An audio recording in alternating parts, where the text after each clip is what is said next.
Shalom. Hope everybody's having a good day. Coming on here at so-called lunchtime, right? Giving, of course, all honor and praise to the Most High by the way of His Son, who was an instrument of salvation for us, right? Gonna talk about who hath believed our report, right? Shalom to the boy Miles. I see you live and direct, right? Shalom to my boy Ned. Y'all go follow his page as well, you know what I'm saying? And follow his podcast and listen to his stories. All right, but we finna get into it real quick. Who hath believed our report? Because we're living in a time right now where a lot of reports is being made. You have reports on the news. You have reports, you know what I'm saying, in school. But nah, you got reports going out in the earth. You got claims going out, decrees going out. Right? Shout out to my boy, Shalom, to all of y'all, son of Israel. You know what I'm saying? He makes some mighty posts through the spirit. Y'all go follow him too. Shalom to the boy, Hebrew John, 777. But who hath believed our report? Not too many people have believed our report. Everybody wants to believe the report of the doctors, the reports of these different governments, the reports of these different armies, these reports of these news channels. Right, the reports of these, you know what I'm saying? There's reports going all over that people just believe, right? But they don't believe our report. So we're gonna get into it. I'm gonna be coming from Romans 10. I'm gonna go Romans 10:15 through 21, right? And I'm gonna break down each of those verses. You know what I'm saying? Because who hath believed our report? All right. So Romans 10. Verse 15, we'll start at 15. And how shall they preach except they be of them that preach the gospel of peace? Salakia, I'm going to start at Romans 10 and 15. Right? This is the book of Romans chapter 10 and 15. And how shall they preach except they be sent, as it is written, right? How beautiful are the feet of them that preach the gospel of peace. Right? That's why he tells us to have the full armor of God. And towards the end of that full armor of God in Ephesians 6, right? Towards the end of that, he says, have your feet shod with the sandals or the shoes of peace. So it says, how beautiful are the feet of them that preach the gospel of peace and bring glad tidings of good things, right? So this is encouragement for everybody that is preaching good tidings. That's the report, right? Good tidings. Everybody that has the gospel of peace, and we're preaching this good news to our brothers and sisters, right? Waking up our people. That's the good news. That's the good tidings. That's the report, right? And it's it says, how beautiful are they? We're beautiful in the eyes of the Most High. All right. So let's get a precept for that real quick. Go into the book of Isaiah, chapter 58. Right. And we all love this one, right? We all love Isaiah 58. This is the book of Isaiah, chapter 58 and verse 1. We'll go to verse 1 and then we'll go a little deeper in it. The book of Isaiah, chapter 58, verse 1. Cry aloud, spare not. Lift up thy voice like a trumpet, right? And show my people their transgressions and the house of Jacob their sins. This is the report. This is the good tidings, right? Showing our people where their error is so that we can correct them, so that they can walk in the knowledge, right? So how beautiful, right? Did the word just say? The word said, how beautiful are the feet of those that preach with the gospel of peace. So, hey, when you preach with the gospel of peace, you're showing Jacob their transgression. You know what I'm saying? The house of Israel, their sins. All right. Why are you doing that? Why do we have to? Why does our report have to be that? What is that report going to bring to our people? Let's see. If we go down to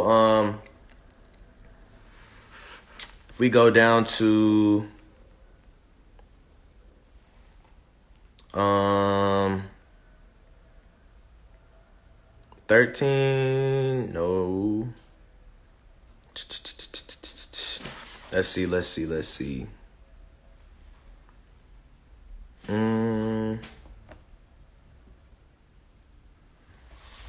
Bear with me.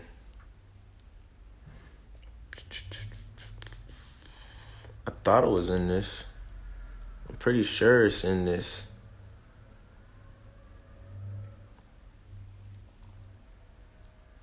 Lord, answer that shall say. God continually spring water. Oh, right here. Right? So this is Isaiah 58:12. And they that shall be of thee shall build the old waste places. So our report is building the old waste places. All right. Thou shalt raise up the foundations of many generations. That means our grandparents, their grandparents, our parents, right? We're raising up those foundations. How are we raising up those foundations? We're raising up those foundations by having this report. Who hath believed our report, though? In order for us to raise up foundations, we have to have our report, and it has to be believed. Like I said, man, everybody's believing the report of these doctors. They believe the report of the governments. They believe the reports of the judges. But do they believe our report? This is the only way we're going to raise up foundations of many generations, right? And thou shalt be called the repairers of the breach. What is a breach? A breach is a gap, right? So if there's a gap in something, you need to close it. All right. If there's a gap between two states because of a body of water, what do? They build a bridge, right? They're building a bridge to repair the breach so you can get from state to state, right? So if you have a gap between something, the only way to repair that gap, right, is to have a good report. All right. Salaki, where was I at? The repairers of the breach. So we're called what? The repairers of the breach. Our kids are going to be called what? The repairers of the breach, right? When we have kids and they're raised up in the truth, they'll be repairers of the breach. Why? Because they'll have a good report. They'll live the way they're supposed to live, and they'll raise up foundations from antiquity. You feel me? It's not going to be a struggle to not celebrate holidays. It's not going to be a struggle to wear what you're supposed to wear. It's not going to be a struggle to be modest and to be selfless, right? To think about your brother as you think about yourself. It's not going to be a struggle, right? So raising up many generations. Thou shalt be called the repairers of the breach, the restorers of path to dwell in. All right. So moving on, Romans 10:16. Romans 10 verse 16 says, but they have not all obeyed the gospel, right? They haven't believed our report. They haven't hearkened to what we had to say. Root word of hearken is to hear. They haven't heard us, right? They choose not to hear us, right? That's why I'm making this video, for encouragement, right? The prophet said, who hath heard our report? So what more us? If they didn't listen to the prophets, why do we get frustrated that they don't listen to us?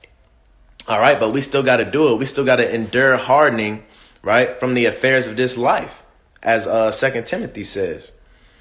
All right, so it says, Romans 10:16, but they have not all obeyed the gospel, for Isaiah saith, if you don't know who Isaiah is, in the New Testament, it's the prophet Isaiah. All right, for Isaiah saith, Lord, who hath believed our report? Right? So even though we preach the gospel with shoes of peace, like the verse above it said, even though, you know what I'm saying, the truth is going forth, even though that's happening, it says, who hath believed our report? Right? So let's get a precept on that real quick. The prophet Isaiah said, who hath believed our report? Let's go to Isaiah 53:1. Right? Isaiah chapter 53, verse 1.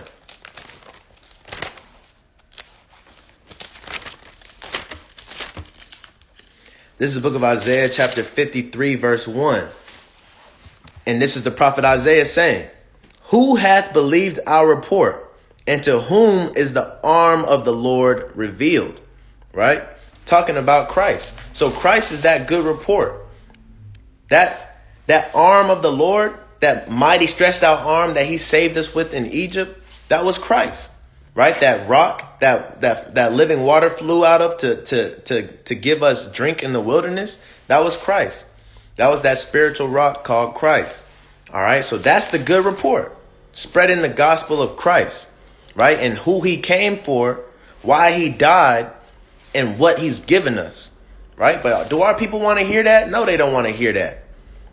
Our people don't want to hear that. They don't want to receive our report. They want to receive the reports of Nancy Pelosi. They want to receive the reports of Joe Biden. They want to receive the reports of CNN, right? Of Fox News, right? Of Bill Gates, right? They want to believe those reports. They don't want to believe the reports that the saints of God are giving out. And it's been the same since Isaiah's time, right? So let's go to Romans 10:17. Moving on. So then faith cometh by hearing, and hearing by the word of God. If you want faith, you gotta learn the word of God. All right, verse 18. But I say, have they not heard? So you might ask yourself, so many of our people, they're so faithless because they haven't heard this word? Or some of our people, are they so blind because they haven't heard this word? So many of our people, right? Do they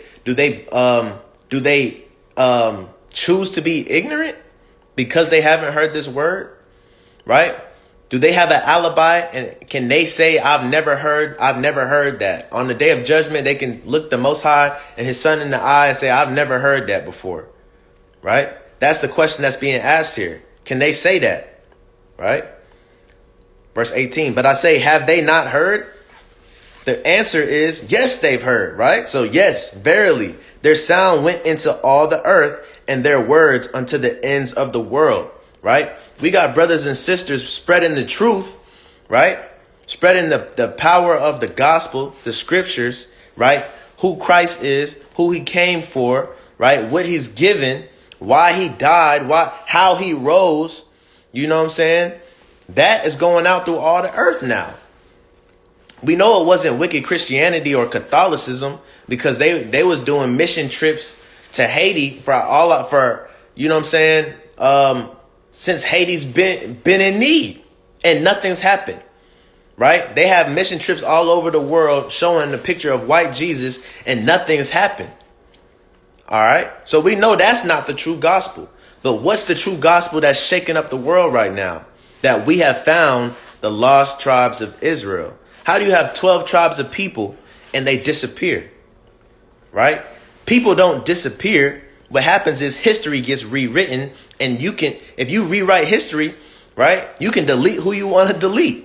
If you got the pen and you got the paper, right, you can delete who you want to delete. And that's what happened to us. But now the truth is being set forth, and they're not believing our report. So that's why Isaiah and Matthew said what? Salaki. That's why Isaiah and Paul said what? Who hath believed our report? All right. Because let's keep it frank. It says, yes, verily, their sound went into all the earth. How did the sound go into all the earth? We live in an information age, right? A technological filled society, right? We have Instagram, right? We have YouTube, TV. We got all this access to information, and the word is going out. Right? You can make a video on YouTube and somebody in London, Africa, Israel, and Belize can see it at the same time. So that's why it says, yes, verily, their sound went into all the earth. Everybody heard this. Whether they counted it madness, whether they counted it truth, everybody heard this report. Right? And their words unto the ends of the world. Right? So, hey, look, as prophecy said, guess what? The truth got to come out, and it's coming out right now. And it's going to keep growing and keep growing and keep growing until eventually it seems like it's mainstream. Yeah, the truth can't be hid no more. All right. Where was I at? Let's go to 19. But I say, did not Israel know? First, Moses saith, I will provoke you to jealousy by them that are no people, and by a foolish nation I will anger you. Who is this people that's no people? There's a group of people in the Bible that the Most High God says are not a people, right? They're not a people, and they're a foolish nation, right? So let's go to where Moses said that in Deuteronomy 32, think 21. Deuteronomy 32 and 21. Let's get the context of it. What was Moses talking about? What was Moses talking about? Deuteronomy 32 and 21. This is the book of Deuteronomy, chapter 32 and 21. They have moved me to jealousy with that which is not God. What does he mean by this? At this point, Moses is relaying a message to the Israelites from God. Because guess what? The blacks, Hispanics, and Native Americans of Negro descent. Yeah, you with the woolly hair. You with the rosy cheeks. You with the skin that dances in the sun that look like gold. Right? All different shades and colors. You black, Hispanics, and Native Americans are the Israelites. And we were saved out of Egypt, right? By the Most High, by the hand of Moses. You know, when he split the Red Sea. But it was prophesied that what? It was prophesied that we wouldn't want to be chosen. We wouldn't want to be our own people. We wouldn't want to be separate. We wouldn't want to be holy. That's what holy means, is separated. We wanted to be equal, like Martin Luther King said. We wanted to be equal, right? We didn't care about Black Lives Matter. We wanted all lives matter. Even though we said it with our mouth, our actions said otherwise. Just like Eve was in the garden and she tasted of the tree of good and evil, and she tasted it that it suited her. She liked it. It tastes good to her. It tastes good to her. Guess what? We dibbled and dabbled in all these other religions, all these other heritage, all these other, you know what I'm saying? We saw the Asians. We said, guess what? I like Zen. I want to praise Buddha. I'm Buddhist. We saw the Hindus and said, I'm going to meditate. I'm going to be Muslim, right? I'm going to go to Mecca. Mecca's treating y'all right. We saw the Greeks and wanted to be like the Greeks, right? But we didn't want to be like the nation of Israel. We didn't want to be God's people. So that's what Moses is talking about. He said, they have moved me to jealousy. When he says they, Moses is speaking as the Most High. So he's not speaking of himself right now. He's quoting the Most High, right? It says, Deuteronomy 32 and 21. They have moved me to jealousy with that which is not God, right? All these other religions. They have provoked me to anger with their vanities, right? Everything that our people do is vain. It's for self-purpose, right? Even today, you can see on Instagram, everybody's their own celebrity, right? Everybody think they're spiritual. Everybody think they got the answers, but they're not listening to the report, right? Who hath believed our report, right? And I will move them to jealousy with those which are not a people. I will provoke them to anger with the foolish nation. Right? So when you go to Deuteronomy 28 and 68, he said he's going to send us into slavery again on ships. And we will be sold to our enemies for bondmen and bondwomen. Right? So he used a foolish nation. He used a foolish nation, which he says is not a people, right, to provoke us. Right? What does provoke mean? It means to like poke you. Like when you have a little brother or a little sister and they just keep poking you, right? That's what this nation is doing when they put us in slavery. When they changed our tongue, right? Our language. When they changed our names, right? When they gave us last names of our owners, right? When they took land from us. When they raped, robbed, and murdered, right? That was them provoking us. That was them poking us like a little brother does. A little sister does, right? The Most High God says what? They are not a people. Now, if we put this in perspective, you go up to a random, let's be honest here, who took people into ships, right? Was it the Asian man that took people into ships, right? Was it, you know what? A lot of these people took us into ships, but when we think what comes to mind, right, is the white people, the so-called white people, Caucasians. You know what I'm saying? Whatever you want to call them, Mongoloids, whatever. They took us into slavery on ships, right? And the Most High said that they're not a people. So while he's what's the word? While he's insulting us, he's also insulting the people he's using to insult us, the Jewish people, right? So those are not a people. Then you might ask, what are they? Well, that's the synagogue of Satan, right? If they're not a people, what are they? They're heathen. Right? They might as well be animals. The things and atrocities they did to us, right? Only an animal could do, right? Somebody without a conscience, right? So the Most High is calling these people not a people, evil, wicked people, right? You go up to the best of them, right? Khazarians, right? Khazars. But check this out. Go up to the best of them, right? Because we've been mingled in this big pot in America, right? And we all think that we're equal now. We don't want to be separated. We don't want to be holy, right? Go up to your best so-called white friend, right? And ask them, if slavery existed today, would you free me if I was your slave? You know what I'm saying? Of course, to your mouth, they're going to talk smooth as oil.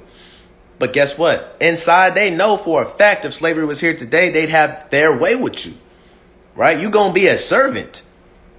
Our people, you know what I'm saying? We look past that. But I guarantee you, you give any so-called white person in this land, right, 40 acres, and you give him 10 slaves to work those 40 acres, he's not letting not one of those slaves go free. All right? You know why? Even if he does want to, the opinions of his fellow so-called white people will have him keep them. Hey, I'm going to treat you nice. You know what I'm saying? Don't worry about it. No, give me my freedom. But back to the point, right? Back to the point. That's what Moses said. Moses said, hey, look, we provoked the Most High, so he's going to provoke us.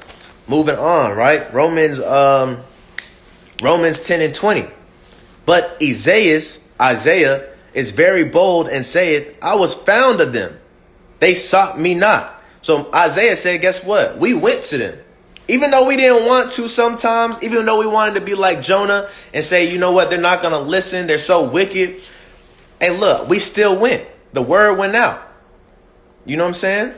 So Isaiah said, I was found of them that sought me not. Oh, Salakia, let me backtrack. So Isaiah is saying right here, the people that I wasn't even supposed to go to, they the ones that came up to me, right? I was found of them that sought me not. I was made manifest unto them that asked not after me, right? So the Most High right here is saying what? He's saying, hey, look, I'm trying to come to my people. I'm trying to give them a good report, but they believe everybody else's report. Salakia. But they believe everybody else's report, right? Shalom. But they believe everybody else's report. They don't believe my report, right? So what the Most High say? The Most High said, guess what? Even these people that I'm not even targeting, they hear me. They see me going after my chosen, right? So we can see this a lot. Whenever the scriptures are being read, who's going to stop and listen? If I'm on the street, who's going to stop and listen if they hear me quoting the Bible? 9 times out of 10, it's not going to be our people, right? It's going to be a people of another nation. It might be the Chinese might stop by, right? It might be a Indian Christian, you know what I'm saying, that's confused from Babylon. He might stop by. You know what I'm saying? A so-called white person might stop by and nod their head. They don't even know what they nodding their head for. They just hearing scriptures fly, right? But our people, we got to drag them. We got to hold their hand. We got to scream at them for them to just take 2 minutes, 3 minutes of your time. We say, can we get 3 minutes of your time, right? And they still keep walking. We have no respect for the Most High. We have no respect for the report, right?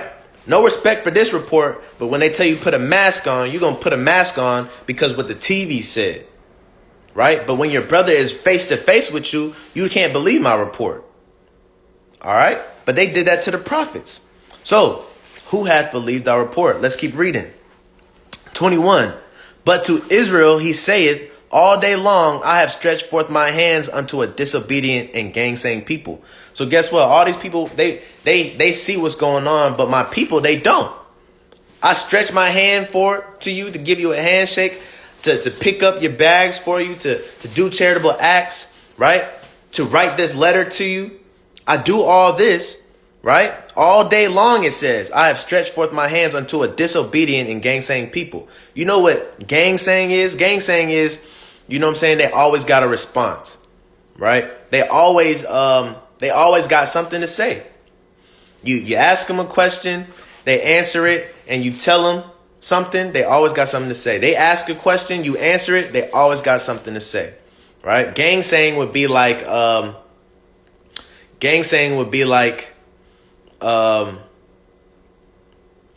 what's a good example of gang saying? Gang saying would be like, your know-it-alls. Gang saying would be like if your mom or your dad told you to do something and you said, you said, I'm not going to do it because X, Y. Man, I can't think of a good example of gang saying. Gang saying is like somebody, for example, okay, this is gang saying, right? We was out there on the street and I asked this older lady, this older lady told me that she was saved. So I said, what are you saved from? Because most people don't know what they saved from. They don't read, right? They just regurgitate what's been taught to them. So I said, what have you been saved from? Giving her I really want to know. She said, I'm saved from talking to you. You supposed to be sanctified, filled with the Holy Ghost, right? A born again believer, but you're going to gainsay me by saying something like that. You're going to disrespect me by saying I'm saved from talking to you, right? That's gangsaying. Gangsaying would be when you prove somebody wrong, right? And they just gotta say something. They can't be wrong, right? So they move on to a different topic, or they, you know what I'm saying? That's gangsaying. He's saying that's what our people do, right? We're a gangsaying people. The Most High said do this, and we say, but what about this? Why can't I do this? I'm gonna do this then. You know what I'm saying? So that's gangsaying. All right. So let's get a precept on that, right? He said all day long he has stretched out his hand unto a disobedient and gangsaying people. Right, so let's get Ezekiel chapter 3. Ezekiel chapter 3.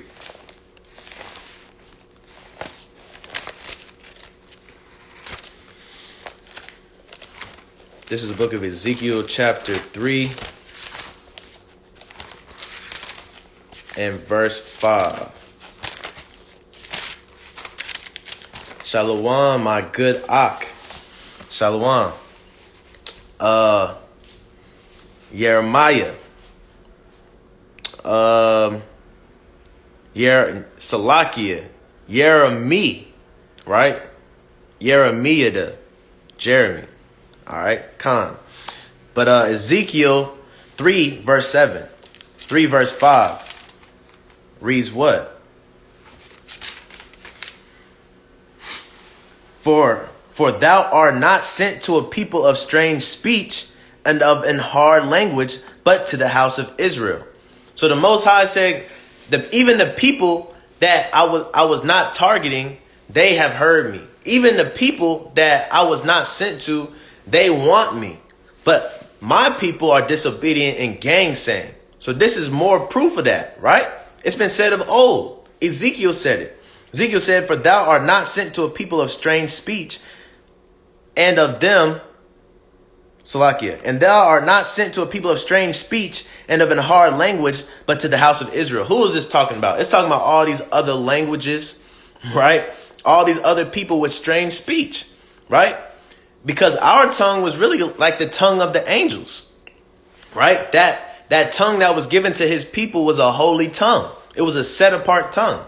Now you got all these other languages like Spanish, right, which they forced on our people. You got all these other languages like English, which they forced on our people, Chinese, all these other languages, right? And they're strange and they're hard of speech.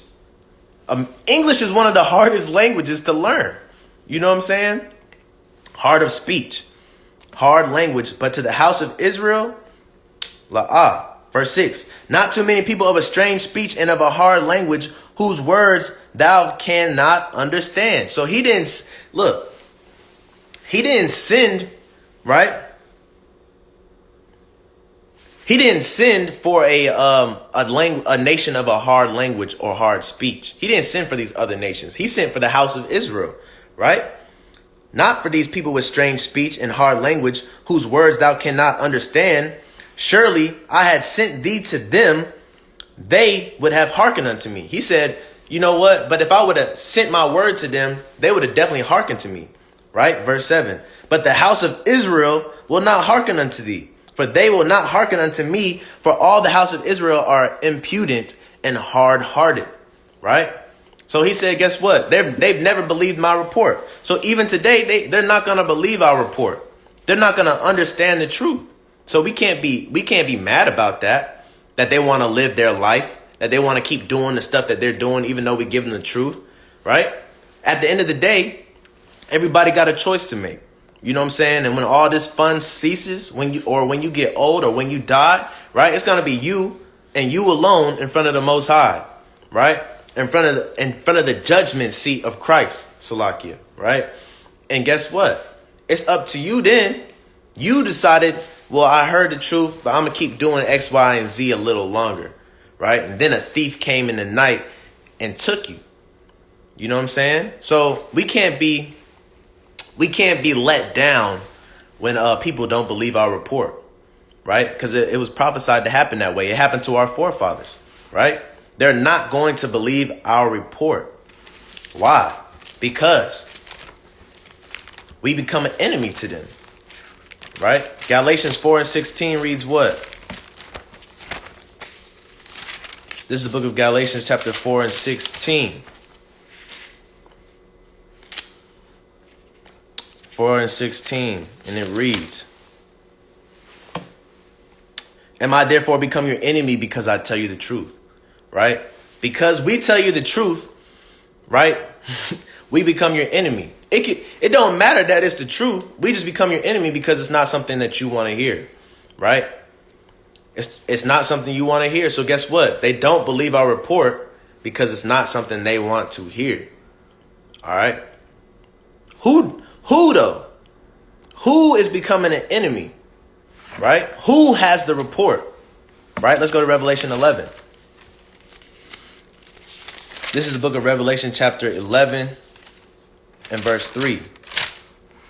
Revelation 11 and verse 3. And I will give power unto my 2 witnesses, and they shall prophesy 1,260 days clothed in sackcloth. Right? So who are the 2 witnesses? A lot of brothers and sisters would like to think that the 2 witnesses are Elijah and Enoch, right? Them two righteous brothers that walked with the Most High, right? But those 2 brothers was translated, taken in a whirlwind, right?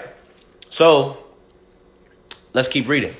Verse 4. These are the 2 olive trees and the 2 candlesticks standing before the God of the earth, right? Standing before God of the earth. What 2 olive trees and what candlesticks, right? You read about those in the book of Zechariah, right? Was Enoch and Elijah ever counted as 2 olive trees? Were they ever counted as 2 candlesticks? No. So they can't be the 2 witnesses. I don't think that the Most High would translate these men, right, just to send them back on the earth for torment. Right? For them to come back on the earth, speak the truth, and them get persecuted. I doubt that would happen because he loved those men. Right? The Bible says, and I send this verse a lot to people that have loved ones that have passed, but the Bible says we don't take account, I'm going to paraphrase, we don't take account, right, of all those who have, all the righteous that have been taken, right, before the evil to come. So pretty much it's saying what? It's saying that the Most High takes some people before the evil to come on the earth, right? So I believe Elijah and Enoch, you know what I'm saying? They've been translated, man. The Most High loved them so much, he didn't want them to go through some of the evil that's on the earth. All right. They're not coming back until the end. But these 2 witnesses, right, were called 2 olive trees, right? They were called 2 candlesticks. But let's keep reading.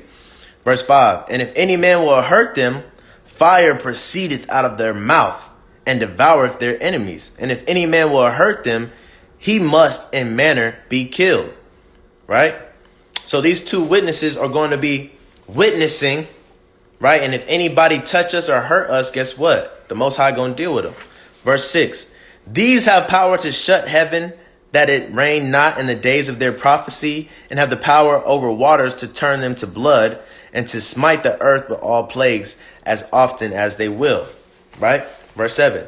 And when they shall have finished their testimony, the beast that ascendeth out of the bottomless pit shall make war against them, and shall overcome them and kill them. Verse 8. And their dead bodies shall live in the street of the great city, which spiritually is called Sodom and Egypt, where also our Lord was crucified. Verse 9, and they of the people and kindreds and tongues and nations shall see their dead bodies 3 days and a half. They shall not suffer their dead bodies to be put in graves. And they that dwell upon the earth shall rejoice over them and make merry, right? Send gifts to one another, because these two prophets tormented them that dwelt on the earth, right? So who's tormenting people on the earth right now? Who do they want to shut up? That's on the airways, right? That's on YouTube. That's on the highways and byways, right? Who is that the world wants to shut up? Right? Verse 11, and after 3 days and a half in the spirit of life from God entered into them, they stood up on their feet, and a great fear fell upon them which saw them, right? That's the great awakening, man, right? From all of us, the prophets, right? So them 2 olive trees is who? Them 2 olive trees are witnesses. Who are the witnesses, right? The ones that's giving the good report, right? So who is that? Let's find out. Let's go to Zechariah chapter 4. Zechariah chapter 4. Salakia.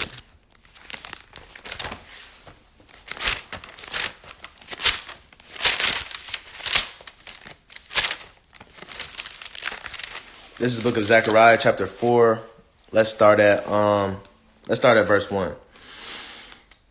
It says, and the angel that talked with me came again and walked me as a man that is wakened out of his sleep.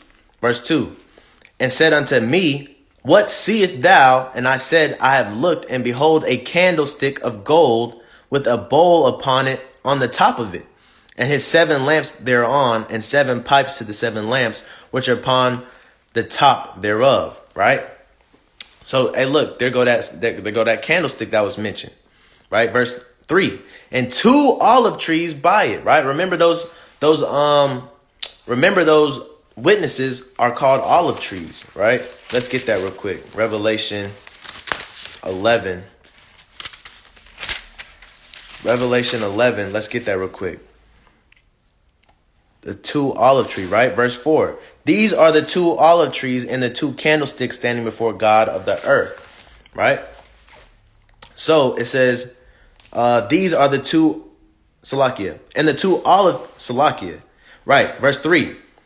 Zechariah 4 and 3, and 2 olive trees by it, one upon the right side of the bowl and the other upon the left side thereof. Verse 4, so I answered and spake to the angel that talked with me, saying, what are these, my Lord? He wants to know in this vision, what are these 2 olive trees, right? Who are these witnesses?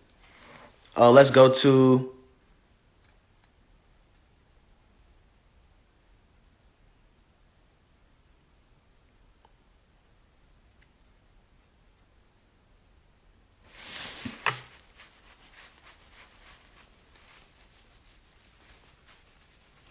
verse 11, right? We go to verse 11. It says, then answered I and said unto him, what are these 2 olive trees upon the right side of the candlestick and upon the left side thereof? Verse 12. And I answered again and said unto him, what be these 2 olive branches, right? Which through the 2 golden pipes emptied the golden oil out of themselves. Verse 13. And he answered me and said, knowest thou not what these be? And I said, no, my Lord. Then said he, these are 2 anointed ones that stand by the Lord of the whole earth. Right? So whoever these 2 trees are, these branches, right? They're the 2 anointed ones. Right? These 2 witnesses. Verse 5, Salakia, chapter 5, right? Verse 1. Then I turned and lifted up mine eyes and looked, and behold, flying roll. Salakia. That's all I wanted. All right, so it mentioned the branches. So now we got to go to the branches, right? Let's go to Romans 11. This is the book of Romans chapter 11 and verse 1. I say then, hath God cast away his people? God forbid. For I also am an Israelite of the seed of Abraham, of the tribe of Benjamin. So here we see the context, right? He's talking about God's people in Romans 11.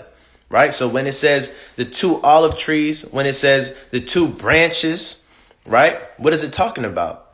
It's finna mention it again. Let's see. Let's see.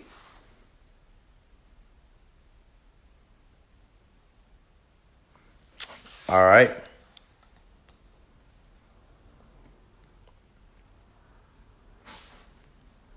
One second.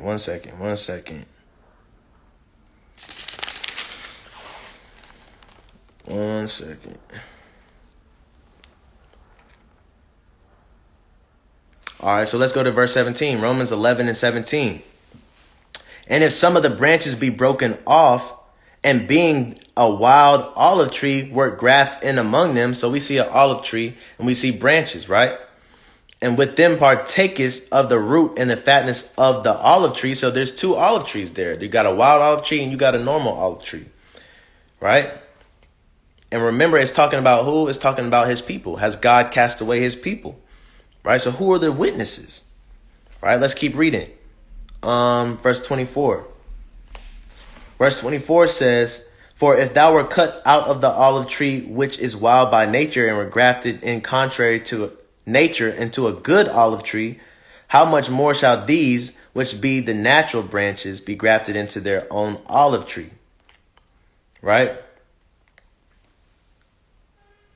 Let's go to 23. And they say, and they also, if they abide not still in unbelief, shall be grafted in, for God is able to graft them in again. Right? So this is talking about who? It's talking about the witnesses would be the southern kingdom and the northern kingdom. Those are the two witnesses. Those are the two olive trees, right? Those are the branches. All right. And we know that because the northern kingdom was cast off. And here it says graft them in again. So who was there before? For there to be an again, there had to be a before, right? So moving on. Who has the report? The two witnesses. Who's the two witnesses? It's us. We're going throughout the earth through via social media, through in person, you know what I'm saying? Getting this gospel out, and we ask ourselves who has received our report, right? We might go out, we might preach, and we might, you know what I'm saying, accumulate one person to wake up a month, maybe, you know what I'm saying? And all praises for that one person, but guess what? Who hath believed our report? Out of that one, thousands, hundreds do not believe our report. But we got to encourage ourselves, and this is why we encourage ourselves, right? Ezekiel 33 and 33.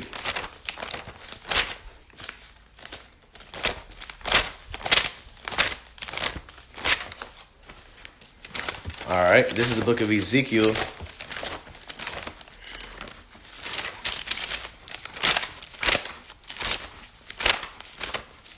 I'm tripping today. Chapter 33 and verse 33.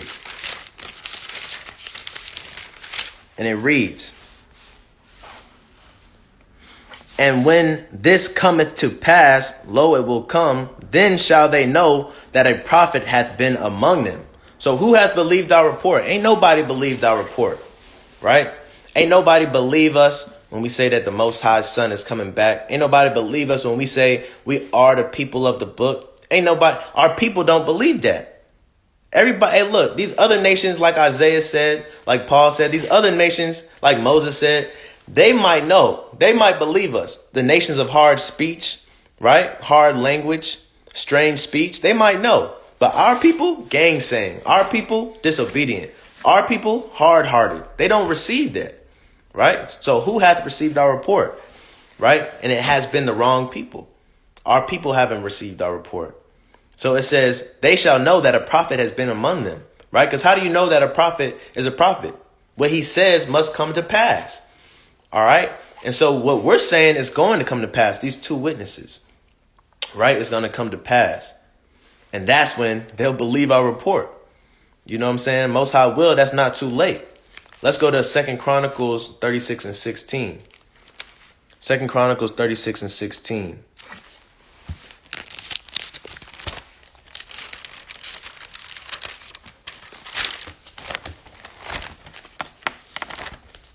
This is the book of 2 Chronicles, chapter 36 and verse 16.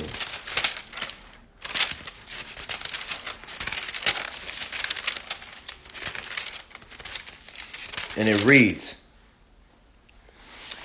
But they mocked the messengers of God and despised his words and misused his prophets until the wrath of the Lord arose against his people till there was no remedy. Right? So let's break that down. They mocked the messengers of God. Who's the messengers of God? The witnesses. Who's the messengers of God? Right? That's us spreading this truth. They mocked us. All right. And we're going to go into how they mocked us. Right. And despised his words. They hated us. They hated his words. Right. They didn't count them truth. They said they was a lie. Right. They didn't say that that was the gospel. They said that that was legalistic. They said that that was hate. Right. They despised his words. We tell them, hey, look, that's thus saith the Lord. I'm not making this up. They hate the fact that it's written in the book that way. They hate the fact that the Most High put it in the book in the first place because they don't feel it like they don't feel it. They're with their emotions, right? They cannot comprehend why that's in the book. They despise the words of the Lord, right? And misused his prophets. They misused us. How do you misuse something? By not using it at all, right? They didn't use us at all. They misused the prophets, right? Until the wrath of the Lord arose against his people till there was no remedy, right? So who hath believed our report? You know what I'm saying? Nobody believed our report. You know what I'm saying? Nobody believes our report. They believe the report of CNN. They believe the report of these wicked doctors. They believe the report of all these false religions and false gods, but they don't believe the report of the two witnesses. They don't believe the report of the anointed ones. They don't believe the report, right, of those that preach good tidings. They don't believe that report, right? So Isaiah had to say, who hath believed our report, right? So they mocked the messengers of God. How did they mock the messengers of God, right? How did they mock the messengers of God? They mock the messengers of God by not hearkening to us. They mock the messengers of God by how? Doing what they want to do. We tell them the right way. We give them life. Keep my commandments and live. We give them the commandments, right? And show them how to live. But they say, you know what? I'm going to do what I want to do. That's mocking us. You know what I'm saying? That's misusing us, right? So let's get an example of that in 1 Samuel 15. We're going to talk about one of the prophets named Samuel and Saul, right? 1 Samuel 15. Let's go. Right? Let's start at verse 1. We're going to skim through this a little bit. Right? Verse 1 says what? Samuel also said unto Saul, the Lord sent me to anoint thee to be king over his people, over Israel. Now therefore hearken unto the voice of the words of the Lord. So even though he's speaking these things, right, to Saul, he said that these are the words of the Lord. So, right, just like we read in the 2 Chronicles, they mocked the messengers of the Lord and despised his words, right? They thought it was us speaking, right? Saul thought that this was Samuel's opinion. Saul thought that this was Samuel's advice or suggestions, right? He didn't take it as the words of the Lord. But when the word of the Lord comes out of the prophets, the Most High take that serious, right? When he gives a report to a prophet and the prophet reports it, right, and people misuse that prophet, he takes that as you misusing him, right? So Samuel said, the voice of the Lord, right? Verse 2, thus saith the Lord of hosts, I remember that which Amalek did to Israel, how he laid wait for him in the way when he came up from Egypt, right?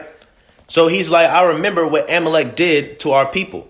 Now, this is not Samuel saying that. This is the Most High. The Most High seen what these people did to our people, right? So what is called for that? What is justice? What is the just thing to do, right? He that killeth with the sword must be killed with the sword. He that leadeth into captivity must go into captivity, right? So this is in the New Testament, and it's finna relay the same message, right? Verse 3, now go and smite Amalek, right? So this was instant judgment, right? He remembered what they did, and he said, go and smite them. We're in a season of waiting. We're fishing for men right now. We're not even in our hunting season, right? But look, it happened quick in the Old Testament. It says, now go and smite Amalek and utterly destroy all that they have and spare them not, but slay both man and woman, infant, suckling ox and sheep, camel and ass. So guess what? He was supposed to go and smite the whole land, all their cattle, right? Don't save none of their cars. You know what I'm saying? in modern day. Don't save none of their money, none of their cars, right? None of their pets. You know what I'm saying? None of their luxury items. All right. None of their women. You know what I'm saying? He said, you know what I'm saying? Destroy all of it. And verse 4 says, and Saul, so he said this to Saul. So let's see what Saul does. And Saul gathered the people together and numbered them in Telem, 200,000 footmen. Right? Verse 5. And Saul came to a city of Amalek and laid wait in the valley. So, hey, look, Saul is finna go do this thing that Samuel, a.k.a. the Lord, because the Lord speaking through Samuel, said to do. And Saul said unto the Salakia, verse 7. And Saul smote the Amalekites from Havilah until thou comest to Shur, that is over against Egypt.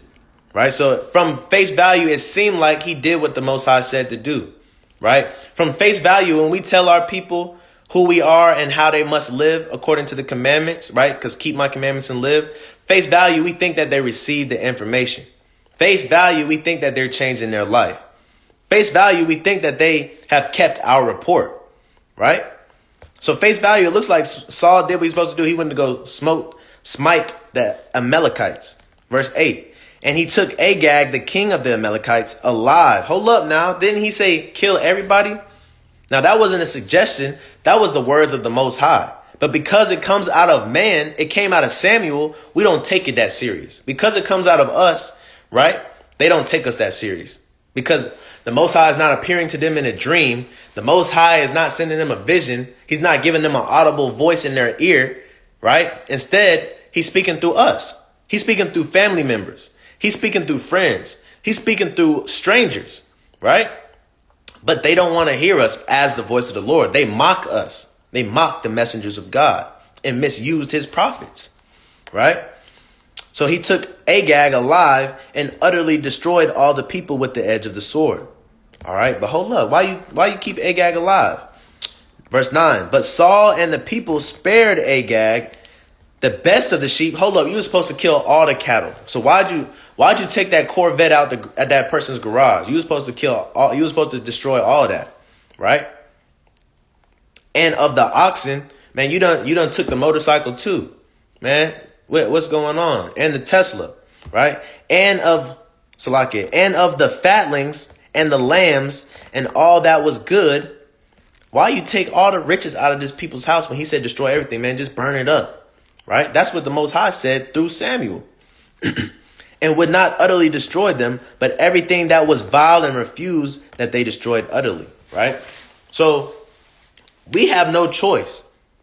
You know what I'm saying? We can't despise the word of the Lord because he knows best, right? If he tell us that certain people get a certain judgment, they just get that judgment. If he tell us that we're supposed to do something, then we're supposed to do it. No ifs, ands, or buts, right? Sometimes it's not going to make sense to us and we want to be like Saul and be like, nah, I think this is really what it's talking about. Nah, my intentions is good. You know what I'm saying? I'm going to trust my intentions. And I know that God knows my heart. So I'm going to do this even though he said that. Because I'm sure he meant this.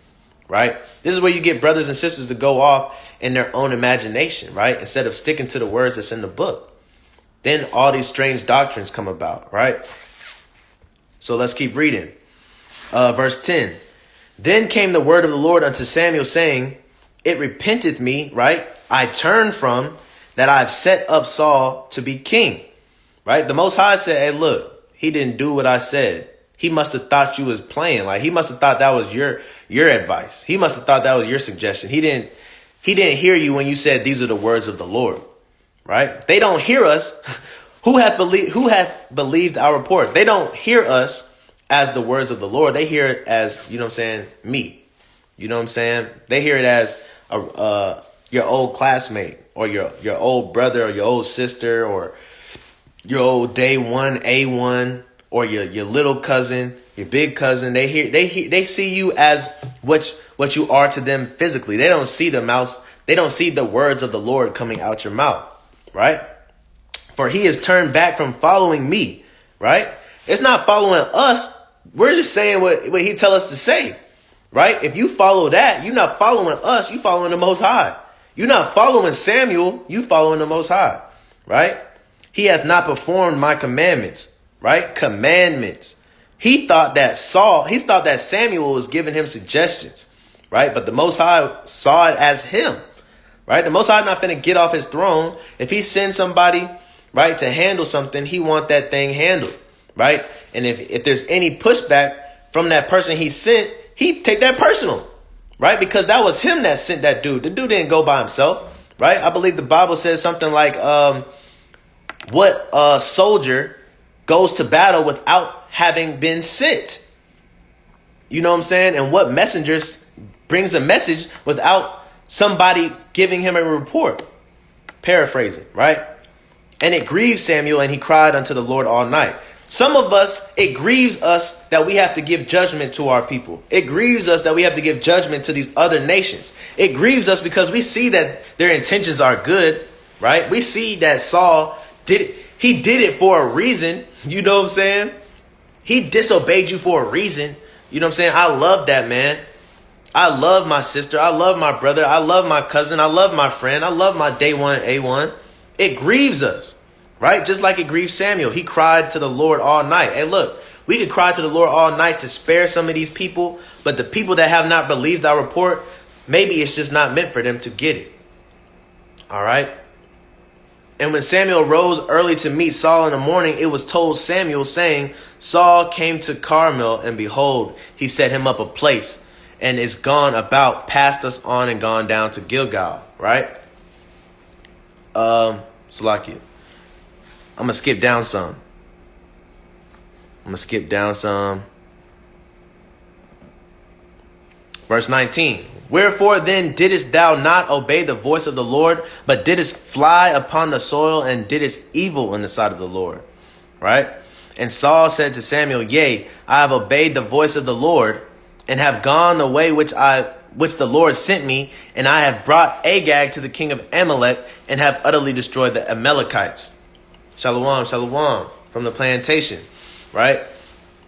So this right here is Saul. A lot of our brothers and sisters have a spirit of blindness, and they're a gang-saying people. Remember, we went over that. You tell them that they're wrong, and they always got something to say, right? So Samuel said, didn't you disobey the Most High?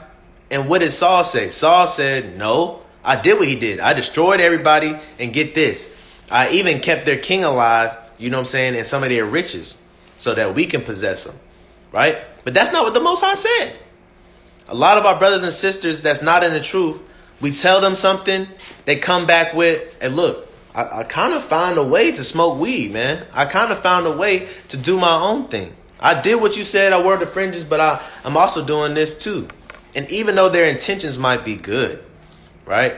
Even though their intentions might be good, like Saul's intentions, right? It still repented the Lord. It still makes the Lord mad, right? So when you do that, you're misusing the prophets, right? You're not believing the report fully. You know what I'm saying? You're doing what you want to do, right? We all hear this with the Christmas debate. Well, Jesus is the reason for the season. It might have started this way, but now this is why I celebrate it. You sound like Saul, right? The Most High said not to do it, and you did it anyway. And you said, this is my reason for doing it. All right? You didn't believe the report. Right? So let's keep reading. Verse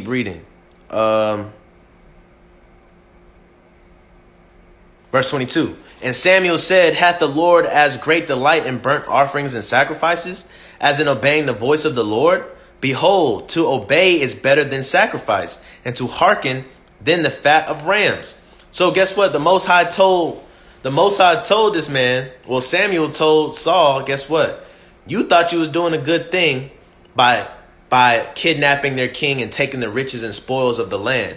But the Most High told you to destroy everything, everybody, right? Don't leave a little baby in sight. Don't leave an old man in sight. The Most High told you to destroy everything.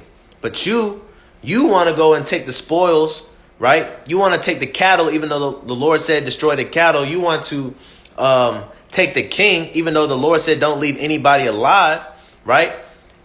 Because you had good intentions. And why? Because you saw fit, right? You saw the benefit. But isn't it better to obey than to sacrifice? You might not know why the Most High has said something. You might not know why he's telling us to do something. You might not know why things don't seem fair or just in your eyes, right? A lot of times in this truth, we got to chop it up to, that's just my emotions. You know what I'm saying? For example, even like we go back to the Christmas thing, right? Because Christmas is coming up. Brothers and sisters would say, hey, look, Jesus is the reason for the season. You know what I'm saying? That Christmas tree is not an idol to me. I don't see it like that, right? Giving presents is not that bad. You know what I'm saying? Saul didn't think keeping the king and spoils for the nation of Israel was that bad. He thought that was beneficial. Some of our brothers and sisters, they don't believe our report, right? They don't believe the words of the Lord when he said, do not learn the way of the heathen. All right. And so when doing that, right? This is what Samuel also says, verse 23. For rebellion is as the sin of witchcraft, and stubbornness is as iniquity and idolatry. Because you want to do what you want to do, right? Guess what? That's worse than witchcraft. That is witchcraft, right? Because it's better to obey than to sacrifice. You could say Jesus is the reason for the season all you want to, right? And you sacrificing your time and money to buy gifts and to prepare a Christmas dinner and all that. Guess what? That sacrifice don't mean nothing because you're not obeying the Most High. You're not hearing the words. You're not receiving the report. You're not believing in the report of the prophets. When the prophets say, when the prophets, for example, Samuel just told Saul, kill everybody, don't leave nothing. Saul heard, kill everybody unless I find a reason to keep some alive. Right? He didn't believe the words of the Most High. When we say, right, as prophets, don't do something and you find a way to do it according to your will, right? You know what I'm saying? You mock the messengers of God. Right? So let's go to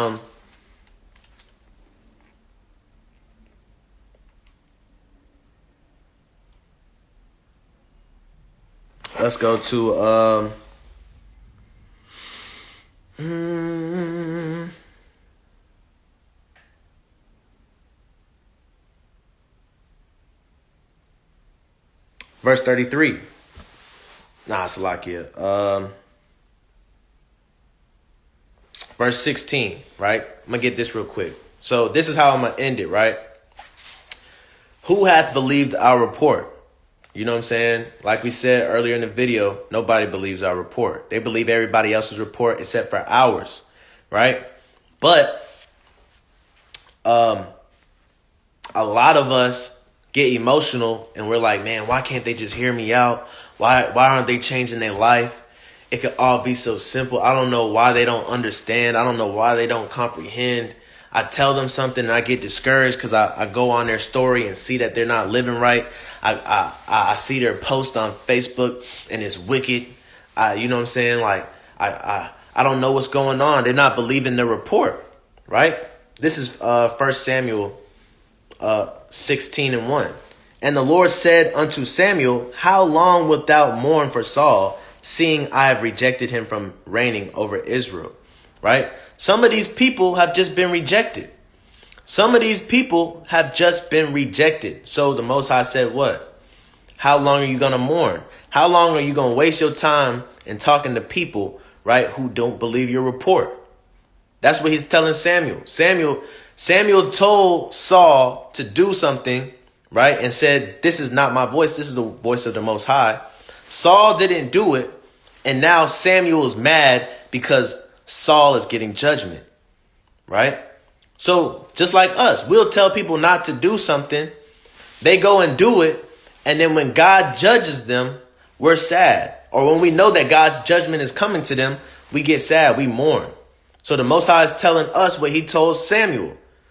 And the Lord said unto Samuel, how long wilt thou mourn for Saul, seeing I have rejected him from reigning over Israel? I've rejected some of these people for getting their inheritance, right? Because they didn't believe your report. So with that, I'm going to say shalom. Y'all have a good rest of the day.